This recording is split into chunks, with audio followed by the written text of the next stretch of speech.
Jason.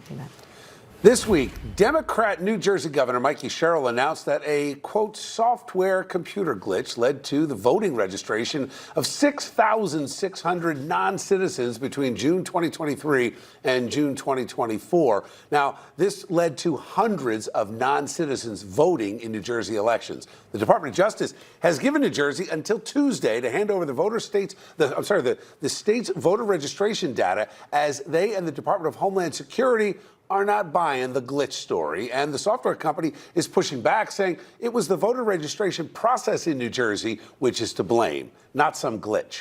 Joining us now, Republican New Jersey Assemblywoman Ora Dunn. Also with us, former California State Assemblyman and executive for Texas Public Policy Foundation, Chuck DeVore. Great to have you this morning.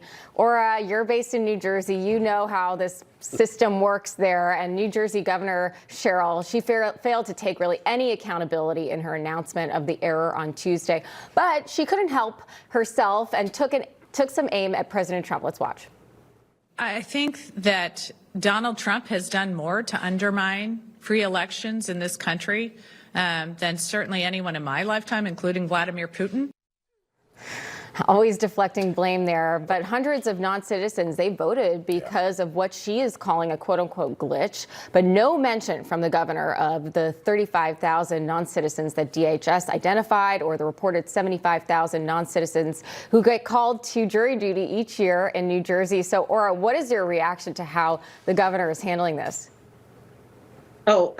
Irresponsibly from the start, right? That, leadership is actually, taking that moment saying, okay, we messed up here, but instead blame everybody else. Listen, the state could have prevented this.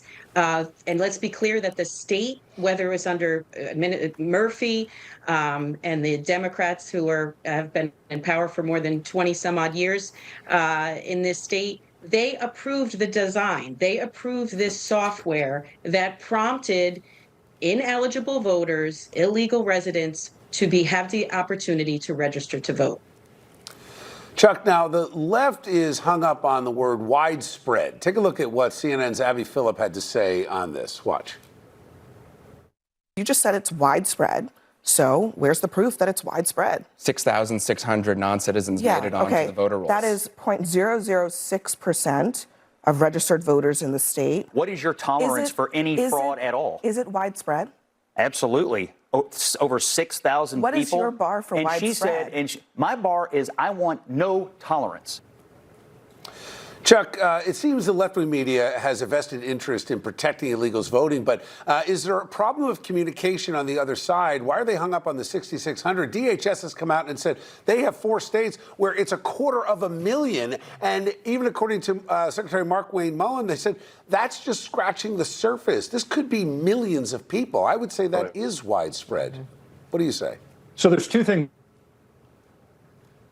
The National Voting Rights Act and motor voter law that basically demand that when you go get a driver's license, they try to sign you up to vote. And in many states, we've seen this in Texas, when people either don't check the box that they're a citizen or even check a box that they're not a citizen,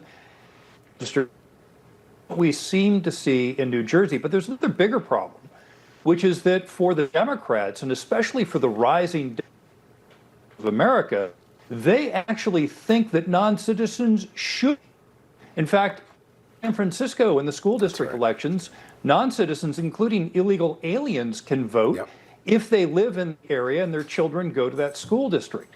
And so what we have here then is, on top of the systemic problem with determining whether or not someone's actually a citizen, you have a large and growing body on the American left who think that they should in elections. I think that's a big scandal. Yeah, and Chuck, what you mentioned, 2018, the Democrats in San Francisco not only allowed illegals to vote, but then in 2022, the court struck it down, said, hold on a minute, you can't do that. So this has been going on for a long time. Yeah, same thing here in New York, court striking it down. Real quick, Ora, even Democrat strategist James Carville, he's telling his own party to cut their losses on this issue. Let's watch. We are not going to win the war against some kind of an ID. It doesn't make any sense. Every poll shows 75 or better say we should have some kind of an ID to vote. Some state, I don't know what it is, but just quit fighting and go along with it and move to the next thing. All right, or he wasn't enthusiastic enough to get out of bed to give that message, but seems that he's pretty passionate. So why can't Democrats get on board? I don't know. Maybe this is the moment. You know, the media, the liberal media keeps saying this is such a polarizing issue. Actually, it's the opposite. I really see this as a unifying issue. I've been hearing from Democrats, unaffiliated Republicans, very upset about what has happened. And we have not had verification here in the state from the governor that she has purged these voters from the rolls. And she said that in her press conference that you showed, and that's over almost a week ago. We need that evidence. If you go to the Motor Vehicle Commission's website, it's astonishing what you see in terms of the level of accommodation to these ineligible voters, saying you may have been mistakenly removed from the rolls now. It's just outrageous, and I really think that this is something that's going to bring all of us together to defend our fundamental constitutional, our right to vote. Yeah, it should. Ora Dunn and Chuck DeVore, thank you both. Thank you. Thank you. Coming up, under the microscope, Dr. Anthony Fauci squares off with Senator Rand Paul again this week. Our Inside Track panelists